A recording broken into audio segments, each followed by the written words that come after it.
Okay, I am going to show you around my yard. It's Memorial Day weekend, 2023. I believe it's like the 26th or 27th of May.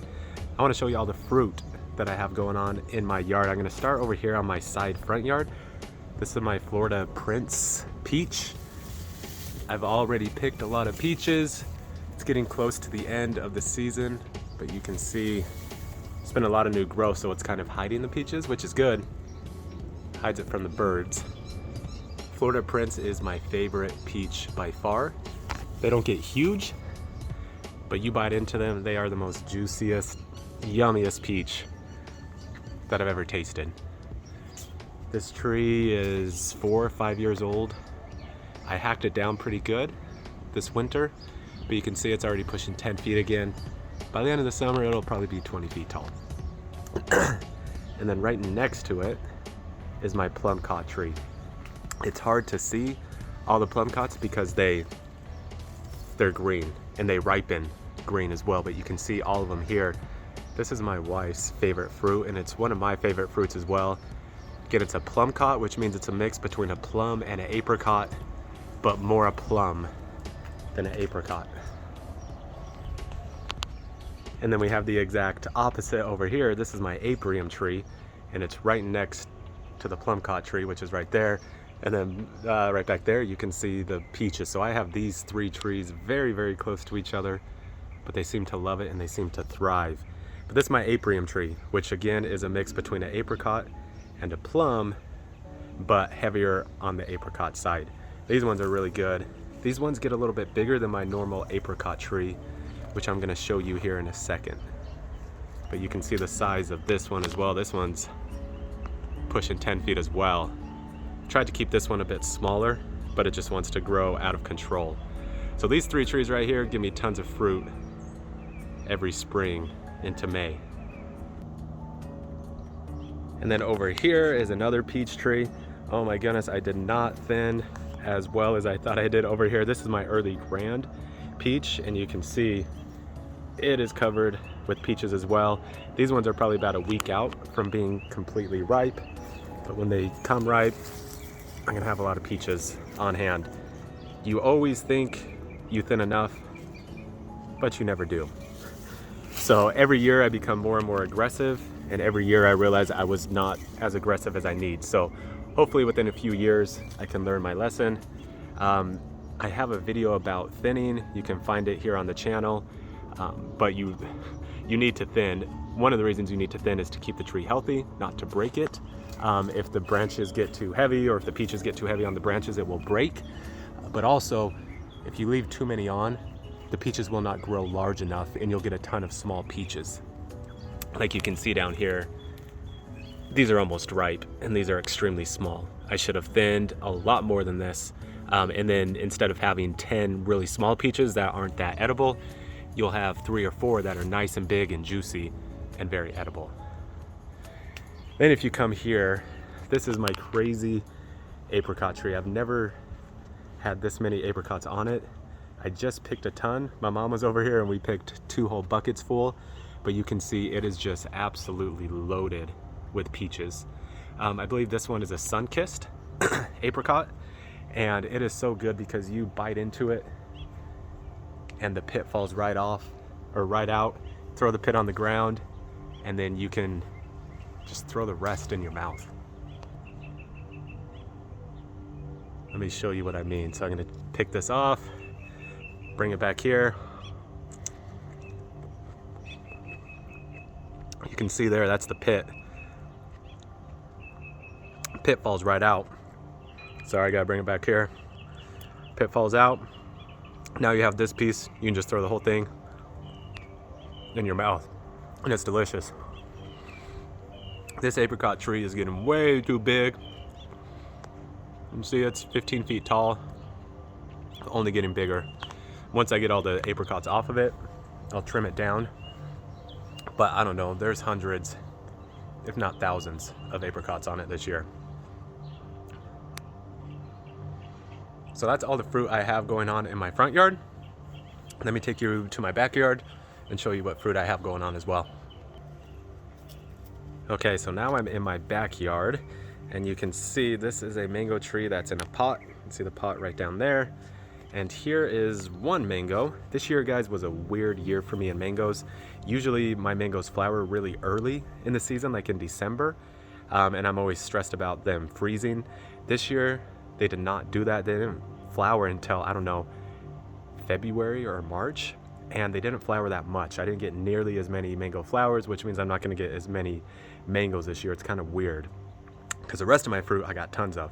But this is cool because my friend Paul Tyson, who's very knowledgeable about all fruit trees and grafting, he came over, and this was last year. You can see he grafted a white puri onto this lemon zest mango, and it already is producing, which is pretty cool. He says it tastes really good. From the research I've done, they all agree with him. I can't wait to see it. So there's one single mango there.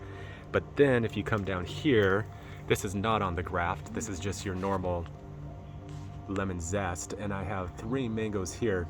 Lemon zest is a very good variety. Top 5 to 10 mangoes for me. So I'm excited to get 3 of them this year. But again, it's still weird that that's all I got this year. And then back here, I have some grapes. This is the purple variety, the red flame. Call it red flame, but they're actually purple. And you can see here, it's up against my block fence. There we go. There we got a bunch over there. And then it's also growing up my moringa tree, which is kind of cool. And then if you step back right here, this is my dwarf bonanza peach tree. I was gonna say I think, but no, I know this is not the greatest spot for this tree anymore. When I first planted it, it had a lot of sun, but now it's kind of stuck in between this moringa tree and this orange jubilee, and I don't think it's getting enough sun. It doesn't produce very heavily. We have this one here, and then we have some down here, and I think that is it. So it doesn't produce very heavily, and I chalk that up to not being in the best spot, not getting the sun that it needs.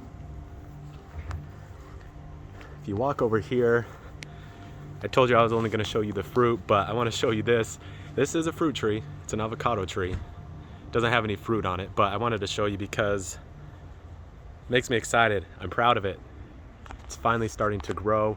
I trimmed back a lot of the overgrowth of the palm tree there and the orange jubilee, so it's getting more sun now. And it's starting to push pretty good growth. You can see there up at the top, it's pushing 10 feet. And then also if you look behind that, like right here, that's my star fruit tree. That one is pushing 12, 13, 15 feet. No fruit on that yet, but I'm hoping this next season I get some fruit. And then over here on the other side of my yard, this is my Kent mango. This is the first mango I ever planted. I planted it horribly. I planted it in rock, planted it too deep.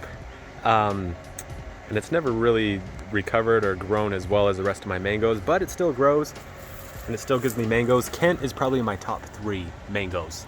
And you can see there's a couple here this year. Again, not nearly as many mangoes as I usually get, but when it comes to mangoes, I'll take as many or as little as you can give me. I'm happy just to have 1 mango. They're my favorite fruit by far. And then right over here next to it, this is my sweet tart mango tree. This is my favorite mango by far. And as luck would have it, this tree is gonna give me the most mangoes out of all my trees. You can see there's some right there. Here's some right here. This tree, it's growing pretty good. You can see it's now past the block wall, which is right there. So it's about 6 feet tall. I hope this tree gets huge and gives me tons of mangoes throughout the year. You can see there's a banana tree back there hidden as well. Then next to it, this is my Barbados cherry. I hacked it back pretty good this year, so I haven't gotten much fruit, but actually I didn't even realize this. You can see all the red, look like Christmas ornaments back there, so it's fruiting back there where it wasn't hacked back. Here in a few weeks, I'll start seeing flowers on this side once it regrows a little bit. Then right next to that, this is my pomegranate tree. You can see there's a pomegranate there. It just flowered, so there's a lot of small pomegranates. That's kind of hard to pick out here in the video, but there's another one there. This is my wonderful pomegranate. There's one back in there as well. This was the first fruit tree I ever planted. I have a video about pomegranates if you want to check it out, where I talk about why I don't particularly enjoy the wonderful variety. Then right next to that, here is my apple tree. I got this one from RSI, and this is a multi-graft. So one half is Tropic Sweet, the other half I believe is Anna. Both are very good tasting apples, and you can see this year it's loaded as well. I thinned here, but again, not as much as I should have, but this year it is absolutely loaded. Step back here so you can see it's loaded with apples.